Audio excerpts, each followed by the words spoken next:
오늘도 주님 안에서 승리하는 복된 하루가 되시기를 간절히 축원을 드립니다. 저희 어릴 때 읽었던 책 중에 하나, 톰 소여의 몸이라는 이런 책을 아주 재밌게 읽었던 기억이 나는데, 그 소설의 작가인 마크 트웨인이라는 미국 작가가 있습니다. 그런데 어느 날 이 마크 트웨인이 그 주위에 있는 주지사의 초청을 받아서 파티에 가게 되었습니다. 근데 마침 파티를 들어가는데 그 주지사의 부인과 함께 동행하게 되었습니다. 그 주지사의 아름다움을 보면서 마크 트웨인이 이렇게 이야기했습니다. 사모님 눈부실 정도로 아름다우십니다 라고 이렇게 얘기하자, 그 말을 들은 이 주지사의 부인이 좀 거만하게 대답했습니다.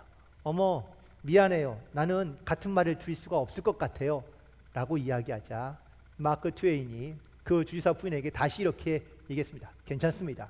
그냥 저처럼 마음에 나오는 말을 거짓말로 하시면 됩니다 라고 이렇게 얘기했다는 것이죠. 마음에도 없는 거짓말을 사실을 우리가 할 때도 종종 있기도 합니다. 그런데 우리는 살아가면서 우리가 여러 가지 많은 그런 어떠한 착각 가운데 사는 경우가 있다는 사실이죠. 이화영 씨가 쓴 내가 오늘을 사는 것이라는 그 책의 내용 가운데 자그마한 일부인데요, 어떤 사람이 이렇게 얘기를 한다고 합니다. 다 십자가라고 생각하고 참고 살아가야 되죠. 내가 지금 이렇게 병이 들었는데 주님이 십자가를 지고 나를 따라 하셨으니 내 십자가를 지고 따라가며 이 고통과 고난을 견디려 합니다 라고 이렇게 말했다는 겁니다. 그런데 문제는 그 사람이 겪고 있는 그 질병의 원인입니다. 그 사람은 심각한 위장병을 갖고 있었는데 평소에 너무 많이 먹고 불규칙한 그러한 식사 습관과 혹은 또 지나친 음주로 인해서 사실 자기의 위병이 난 것인데, 자기 스스로 관리하지 못한 것에 대해서는 생각하지 아니하고 그냥 십자가의 고난으로만 생각하고 있다라는 것입니다. 또 어떤 사람은 이렇게 얘기합니다. 이것도 역시 십자가로 생각하고 그냥 달게 고난을 받아야 되겠죠 라고 이렇게 말하는 겁니다. 그런데 그 사람의 지금의 고난과 그 어려움들이 지난 옛날에 옛적에 그가 방탕하며 사치해서 생긴 사실 그 고난인데도 마치 십자가의 고난처럼 여기며 생각하며 살아간다라는 것이죠. 물론 십자가는 고난을 의미하기도 합니다. 하지만 그렇다고 십자가가 다 고난의 의미를 주는 건 아니죠. 그런데 우리는 살아가면서 우리가 고난을 겪을 때마다 마치 내가 십자가의 고난을 겪는 것처럼 말하거나 생각하는 경우가 있다는 겁니다. 그래서 이 책에서는 십자가에는 두 개의 십자가가 있는데, 하나는 착각의 십자가, 하나는 복음의 십자가가 있다는 겁니다.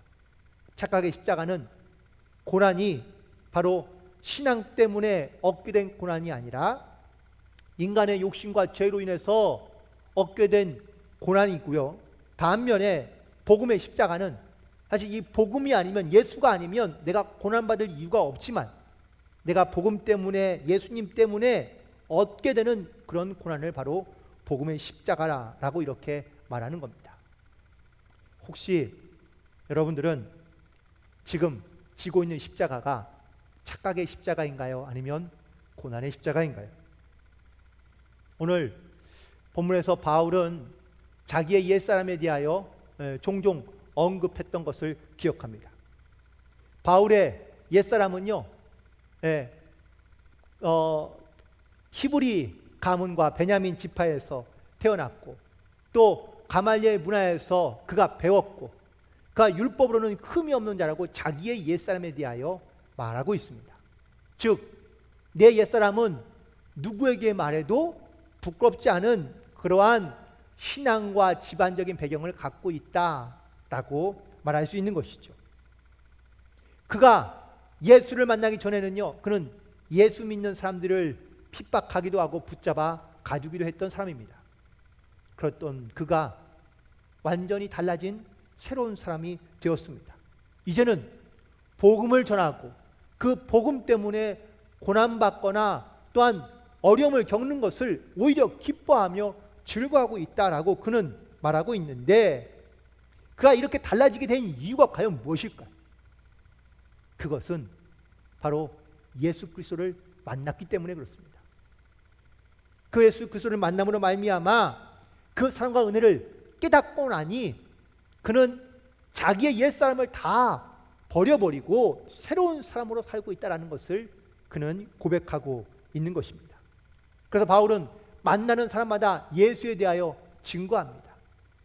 자기가 새롭게 변하게 된 이 새롭게 된 사람의 모습을 가지고 그는 예수를 증거하며 복음을 증거하는 삶을 살기 시작합니다. 그래서 오늘 본문에 있는 말씀 가운데 옛사람을 벗어버리고 새 사람으로 변화된 이 바울의 권면의 말씀을 가지고 함께 은혜를 나누고자 하는데, 오늘은 그 첫 번째 시간으로 그 바울이 옛사람으로부터 새 사람으로 변하게 된 세 가지의 이유만 가지고 먼저 은혜를 나누고자 하는데, 그 첫 번째 옛사람의 변화된 모습은 바로 이방인들이 그 마음에 허망한 것으로 행함같이 행하지 말라라고 말해주고 있습니다. 유럽의 격언 중에 이런 말이 있습니다. 이태리 사람은 옷을 입다 죽고, 불란서 사람은 먹다가 죽고, 독일 사람은 무엇을 만들다 죽고, 영국 사람은 집을 고치다가 죽는다고 합니다. 무슨 말일까요? 그만큼 이태리 사람은 옷에 관심이 많고 패션에 관심이 많은 겁니다. 그래서 명품의 대부분들 여러분들 어느 나라 건 줄 아세요? 대부분 다 이태리 사람이 많습니다. 또 불란서 사람들은요, 음식을 마치 음식이 아니라 예술로 승화시키는 그러한 놀라운 그런 재능들을 갖고 있다. 그러니까 뭐든지 음식과 관련되어서 매우 특별한 나라 중에 하나가 바로 이 불란서라고 말할 수 있죠. 그리고 독일 사람들은요, 뭔가를 제조하고 뭔가를 만들어서 아주 정확하고 그리고 정밀한 그런 제품을 만드는데 매우 탁월한 능력을 갖고 있고요. 그냥 영국 사람은 가만히 보니까 집만 고치다가 세월을 다 허비한다는 이야기인데, 아마 사람마다 다 관심사가 다르기 때문이겠죠. 내가 관심 갖고 있거나 혹은 내가 관심을 가지고 있는 것을 다른 사람들도 똑같이 관심을 갖거나 아니면 모든 사람에게 다 유익을 주는 것은 아닐 수 있습니다. 나는 좋아하고 나는 관심사이지만 다른 사람은 거기에 대해서 관심을 갖지 않을 수도 있거든요. 오늘 본문에서 이 사도 바울이 이방인들이 갖고 있던 그런 허망한 것에 대하여 말하고 있는데, 그 허망한 것이란 무의미하고 목적이 없고 무익한 것을 말하고 있습니다. 그렇다면 이렇게 허망한 것들에 대한 모습을 가지고 살아가는 그 당시 바로 이 이방인들, 바울 시대의 이방인들의 관심사는 과연 무엇이었을까요? 바로 현실의 문제에 대한 염려와 근심으로만 살고 있는 그들의 모습이, 혹은 그들의 삶의 자세가 허망한 것을 쫓고 있다라고 말하는 겁니다. 그들은 나름대로 자기가 믿는 신에게 제사를 드립니다. 그런데 제사를 드릴 때마다 지금에 당하는 이런 고난과 현실의 고통과 저주와 혹은 전쟁과 가난의 공고함으로부터 벗어나거나 아니면 지금에 있는 문제를 해결하기 위한 그러한 제사가 대부분이었던 것이죠. 그들의 관심사는 당연히 현실의 문제였고, 이 문제 해결이 그들의 모든 제사의 목적이었다는 사실입니다. 그 누구도, 어떤 사람도 죽음 이후에 대한 영원한 생명과 또한 소망에 대한 관심을 갖고 있는 사람이 아무도 없었다라는 겁니다. 그래서 사도 바울은 이 이방인들의 관심사로 살아가고 있는 험한 것을 쫓고 있는 사람들을 향하여 권면하고 있는 겁니다. 그런 옛사람의 모습을 다 벗어버리라는 겁니다. 창세기 13장에 보면 아브라함과 조카 롯의 이야기가 등장합니다. 아브라함과 이 조카 롯이요, 애굽으로 내려갔다가 다시 가나안 땅으로 돌아와서 살게 되었습니다. 그런데 그들의 재산이 점점점 늘어나게 되자 이 아브라함의 종과 롯의 종들이 서로 싸우게 됩니다. 이 광경을 본 아브라함이요, 롯을 불러놓고 말합니다. 너의 종과 나의 종들이 싸우는 것이 옳지 않으니 우리가 서로 갈라지자. 대신 네가 먼저 선택을 해라. 네가 만약에 동쪽으로 가면 나는 서쪽으로 갈 것이고, 내가 서쪽 가면 나는 동쪽으로 가겠다 라고 이렇게 이야기하자 이 롯이요 눈을 들어서 밖을 내다봅니다. 동쪽을 봤더니 동쪽에 요단강이 흐르고 있고요. 거기는 땅이 비옥하고 너무나 살기가 좋은 겁니다. 성경에서는 이렇게 얘기합니다. 마치 여호와의 동산 같고 애굽 땅과 같았더라. 이 롯이 애굽에서 보았던 그 애굽 땅의 광경은요 정말 풍요롭고 또한 비옥한 그러한 경제적인 풍요를 누리고 있는 모습을 보고 난 다음에 그 요단강을 보니 애굽 같다는 겁니다. 그래서 이 롯은 동쪽을 선택합니다. 누구라도 아마 그 광경을 봤다면 당연히 동쪽을 선택하는 것이 맞을 겁니다. 그런데 롯의 행보가 여기에서 멈추지 않았다는 것이 문제입니다. 13장 12절에 보니까 그가 동쪽을 택하여 가긴 갔지만 그가 간 곳에서요 다시 도시들을 전전하다가 나중에는 소돔과 고모라 성에 들어가게 되었다고 말해주고 있습니다. 그렇다면 이 롯의 관심사는 과연 무엇이었을까요? 왜 동쪽 땅, 비옥한 땅을 찾아갔는데 도시를 전전하고 점점 더 큰 도시로 그리고 결국엔 나중에는 소돔과 고모라까지 들어가게 되었을까라는 겁니다. 그건 바로 그의 인간적인 욕심과 욕망 때문에 더 큰 도시로 혹은 더 나은 도시로 그는 선택해서 이주하며 이사했던 겁니다. 안타깝게도 사실 롯의 결정은 어리석은 결정이었습니다. 우리가 아는 대로 이 소돔과 고모라 성이 멸망할 때에 유일하게 구원받은 가정이 롯의 가정이지만 사실 성경에서 나오는 이 롯의 가정은 부끄러움과 수치의 대명사이기 때문에 그렇습니다. 그렇다면 나는 살아가면서 무엇에 관심을 갖고 살아가고 있느냐 하는 겁니다. 여러분의 관심사는 과연 어떤 것입니까? 더 좋은 집, 더 좋은 직장, 혹은 승진하며 살아가는 것, 물론 세상에 살아가면서 우리의 관심사가 현실을 부인하거나 부정하면서 살아갈 수는 없지만 너무 지나치게 우리의 관심사가 이 현실의 문제에만 집중되어 있는 것이 아닌가 하는 겁니다. 내 눈에 좋아 보이는 것들, 나아 보이는 것들을 우리는 열심히 따라가거나 쫓아가는 삶을 살고 있지는 않는지, 그런데 정작 우리가 관심 가져야 될 하나님이 뭘 기뻐하시는지, 하나님의 관심사는 무엇인지, 하나님께서 왜 우리를 부르셔서 우리 가운데 무엇 하라고 우리 가운데 말씀하고 계시는지, 이 주님의 명령과 관심에는 우리는 전혀 무심한 채 그냥 내 인간의 욕심과 욕망을 따라 보기 좋은 것, 나아 보이는 것, 혹시 우리는 그것들을 쫓으며 여전히 옛 모습을 따라 살고 있는 것은 아닌지를 다시 한번 돌아보게 됩니다. 오늘 하나님의 관심사를 가지고 영혼을 바라보며 세상을 바라보고 그 안에서 하나님의 뜻을 이루어가며 살아갈 수 있는 그러한 저와 여러분이 되기를 주님의 이름으로 간절히 축원을 드립니다. 두 번째로 이 옛사람의 모습은 바로 총명이 어두워져서 무지함으로 행하는 자라는 사실입니다. 사람이요, 지혜가 있는 것과 총기가 있는 것과 없는 것은 참 큰 차이가 있습니다.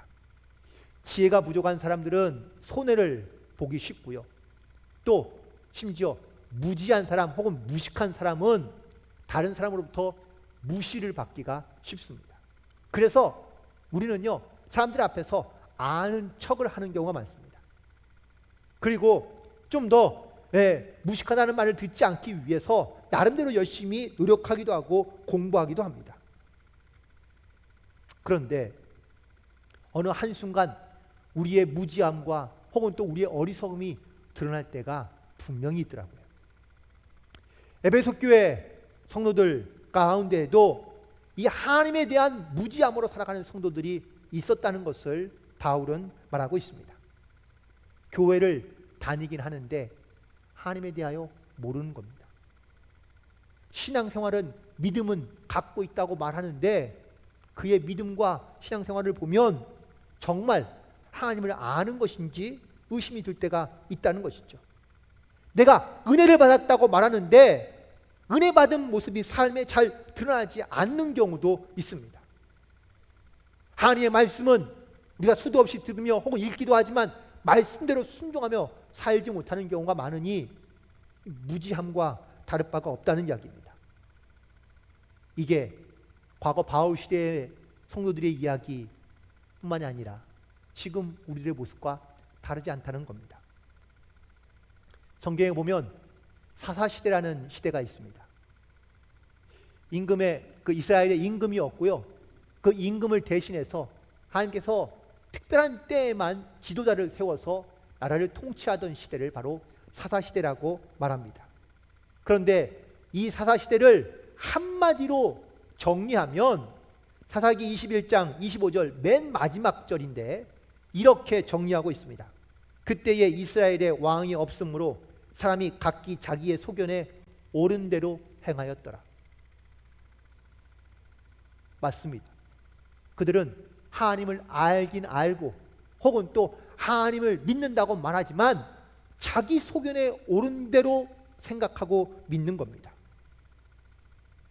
지혜가 부족하거나 아니면 하나님에 대하여 무지했던 시대가 바로 사사시대라고 말할 수 있습니다. 그런 가나안 땅에 들어와서 살고 있지만 하나님의 은혜와 하나님의 인도하심을 잊어버리고 살고 있는 겁니다. 게을러지고 귀찮아지고 그리고 힘들어지니까 하나님을 멀리하는 겁니다. 그랬다가 하나님께서 이스라엘 백성들을요 이런 전쟁과 기근이나 흉년을 통하여 이스라엘 백성들을 깨닫게 하십니다. 그러면 그제서야 다시 하나님께 나와 간구하며 기도합니다. 우리를 구원해달라고, 우리를 도와달라고 그렇게 기도하면 하나님께서 또 그들을 사사를 보내주셔서 그들을 다시 구원해 주시고 인도해 주십니다. 그런데 사사가 죽고 나면 또 반복됩니다. 언제 그러냐는데 또 잊어버리고 게을러지고 귀찮아지면서 하나님의 말씀을 잊어버리며 살아가는 겁니다. 지금의 우리가 살아가는 이 시대를 과연 어떤 시대로 표현하면 좋을까요? 저는 이 사사시대를 표현하고 있는 이 표현이 가장 좀 비슷하고 정확한 표현이지 않을까. 각자 소견에 옳은 대로 살아가는 세상, 그런 시대 가운데 우리가 살고 있습니다. 심지어 자기의 의견이나 자기의 주장을요 소리 높여 말합니다. 그리고 자기의 주장이 옳다는 것을 말하면서 자기를 봐달라거나 자기를 주목하라고 많은 사람들이 큰 소리를 내는 경우가 많습니다. 그러면서도 다른 사람의 소리는 들으려 하지 않습니다. 물론 우리가 자기의 목소리를 내야 될 때가 분명히 있죠. 그런데 언제 여러분들은 여러분의 목소리를 과연 큰 소리로 내고 계십니까? 가만히 보면 내 주장이나 내가 옳은 것을 말하려 할 때 우리는 큰 소리를 내는 경우가 많습니다.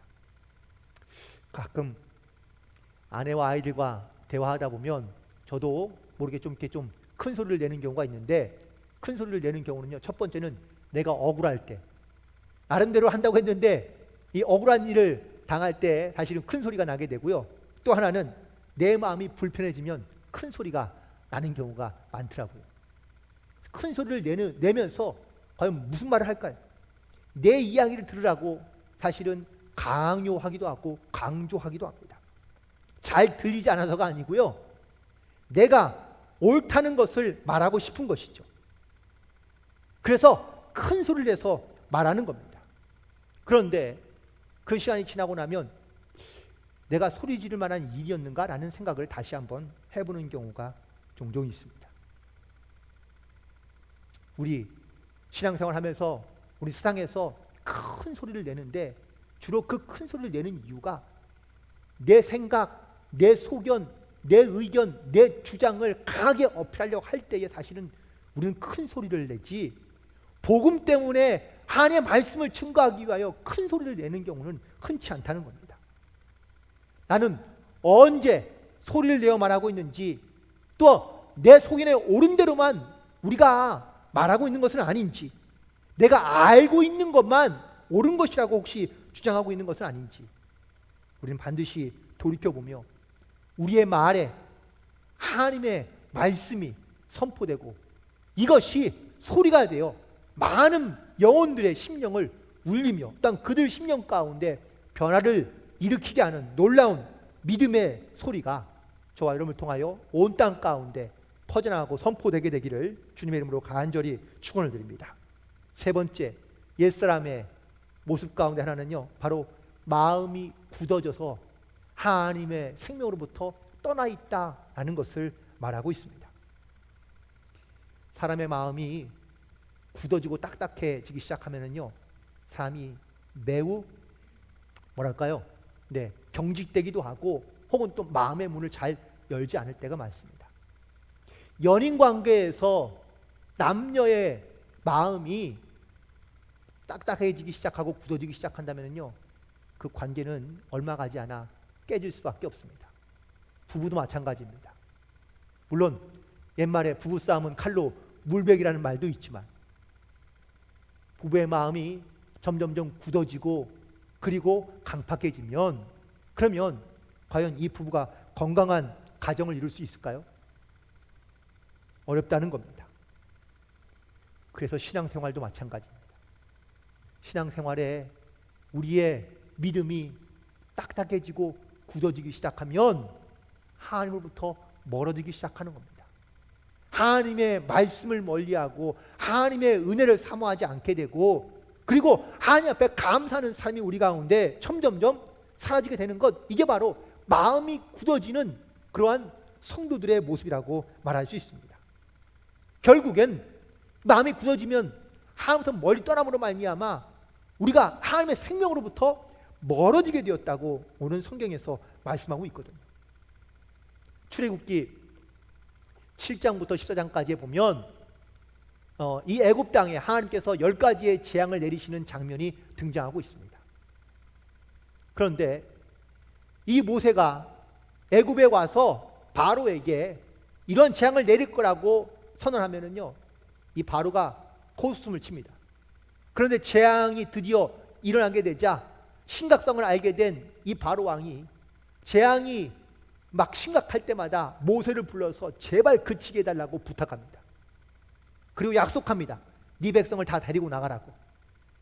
그런데 정작 그 재앙이 그치고 나면 이 바로의 마음이 굳어지게 되고 완고해지며 완악해지게 되었다고 성경은 계속해서 말씀하고 있습니다. 이거를 10번이나 반복합니다. 그런데 성경을 보니까 하나님께서 이렇게 말씀하십니다. 내가 그의 마음을 완악하게 하였노라. 아니, 왜 바로의 마음을 하나님께서는 완악하게 하셨을까요? 그의 마음을 좀 부드럽게 만들어서 빨리 떠나게 했으면 좋았을 텐데 왜 바로의 마음을 하나님께서 완악하게 하셨을까?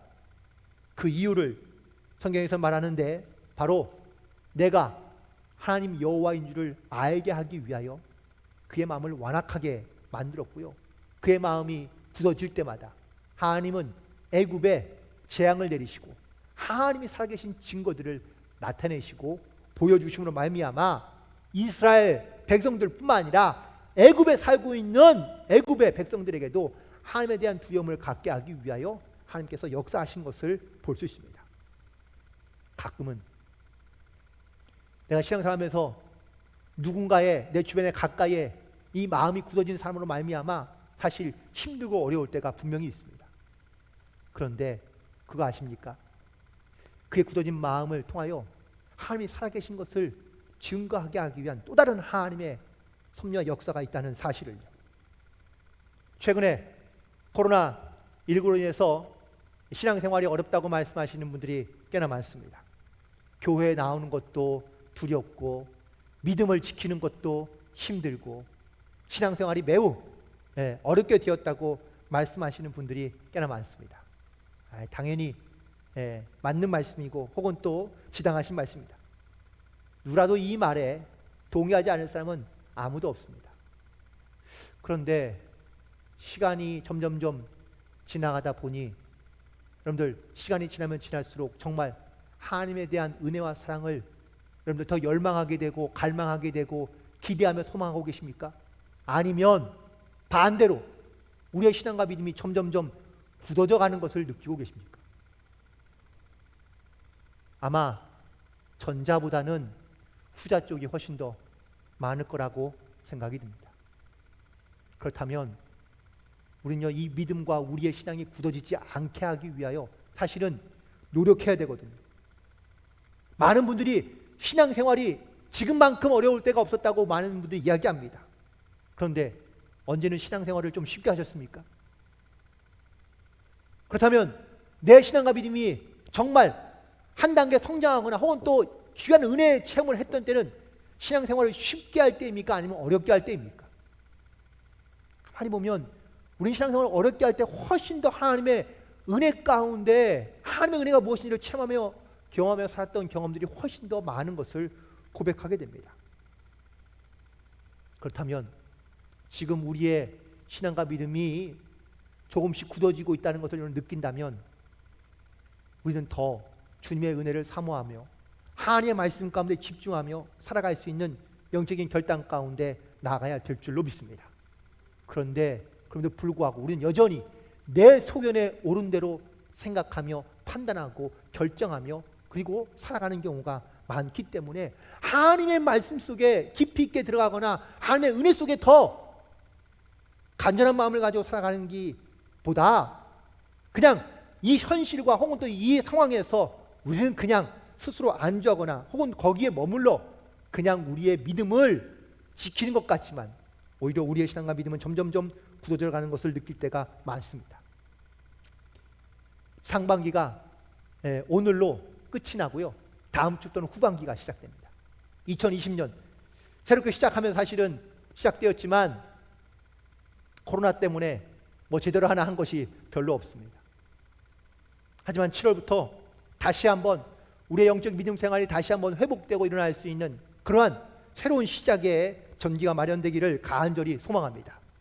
그래서 이번 주에도 제가 여러분 가운데 미션을 드립니다. 첫 번째는 하루에 성경을 한 장씩을 꼭 읽으시기 바랍니다. 뭐 반복된 말씀도 괜찮고 내가 늘 읽던 말씀을 그냥 매일마다 똑같이 읽어도 상관없습니다. 대신 반드시 길든 짧든 간에 하나님의 말씀을 반드시 한 장씩 읽으시기 바랍니다. 두 번째, 날마다 찬송을 2곡 정도를 부르세요. 아침과 저녁에 부르든 아니면 2번을 이어서 부르든 상관없습니다. 찬송가를 불러도 좋고 복음성가를 불러도 좋고 그냥 내 마음에 감동이 오는 대로 여러분들 찬양을 하루에 2번씩을 꼭 부르시기 바랍니다. 세 번째, 하루에 3번씩 꼭 기도하세요. 물론 식사 기도와 병행해서 기도해도 괜찮긴 하지만 되도록이면 분리해서 따로 기도하시기 바랍니다. 이렇게 해서 우리의 신앙과 믿음을 지킬 수 있는 우리의 노력을 우리가 결단하고 시행하지 않는다면 우리의 믿음이 점점점 좋아지거나 아니면 뜨거워진다는 보장이 아무도 없기 때문에 그렇습니다. 신앙생활하거나 믿음생활을 하면서 이런 생각을 한 번쯤은 해보실 수 있을지 모릅니다. 예수를 믿지 않는 사람들을 바라보면서 왜 안 믿을까? 이렇게 즐겁고 이렇게 기쁘고 이렇게 행복한 걸 저 사람들은 왜 믿지 않을까? 왜 그걸 모를까? 하나님이 살아계신 것을 왜 정말 믿지 않는 걸까? 이 말씀이 나에게 정말 얼마나 중요하고 소중한 거라는 것을 왜 저 사람들은 잘 모르고 있을까? 왜 거부하며 살아갈까? 사실 이런 질문들을 한번 해본 적이 있습니다. 근데 그 이유는 바로 그들의 관심사가 하나님께 있는 것이 아니라 세상 안에 머물러 있기 때문에 그런 것이겠죠. 여전히 나의 관심사는 하나님의 말씀과 하나님의 은혜보다는 세상을 향해 있기 때문에 하나님의 관심사가 무엇인지 하나님의 은혜가 무엇인지 그에게 대하여 생각해 볼 이유가 없는 겁니다. 두 번째는 자기 소견에 옳은 대로만 생각하며 살아가기 때문에 그것을 잘 인지하지 못하거나 깨닫지 못하는 겁니다. 내 생각이 옳고 또한 자기의 능력과 자기의 경험만 믿으며 살아가려고 하는 사람들은요 절대로 하나님을 믿으려 하지도 않고 하나님을 의지하지 않는 것이겠죠. 또 그렇게 마음이 굳어지다 보니 하나님으로부터 그냥 멀어진 삶을 살아가는 것이 너무나 자연스럽고 당연한 것이라고 여기며 살아가는 경우가 많은 겁니다. 이게 바로 우리가 예수님을 알지 못했던 옛사람의 모습이기도 합니다. 그런데 예수를 만나고 난 다음에 예수를 알고 난 다음에 여러분 과연 어떻게 달라졌는지 어떻게 변화되었는지 그것이 바로 지금 이 자리에 앉아있거나 혹은 또 앞으로 신앙생활을 하게 될 여러분들을 향한 하나님의 은혜이며 또 하나님의 역사이고 하나님의 능력인 줄로 믿습니다. 이 귀한 믿음의 능력이 우리 가운데 역사한 것처럼 지금도 여전히 그런 갈등과 번민과 고민 가운데 살아가고 있는 수많은 성도들 가운데 이 주님의 은혜와 하나님의 역사가 함께 일어나며 또한 하나님의 영광을 위해 살아갈 수 있는 우리 모두가 되기를 주님의 이름으로 간절히 축원을 드립니다. 기도하시겠습니다. 하나님, 오늘 우리를 사랑하시고 하나님의 은혜 가운데 우리를 인도하여 주심에 감사합니다.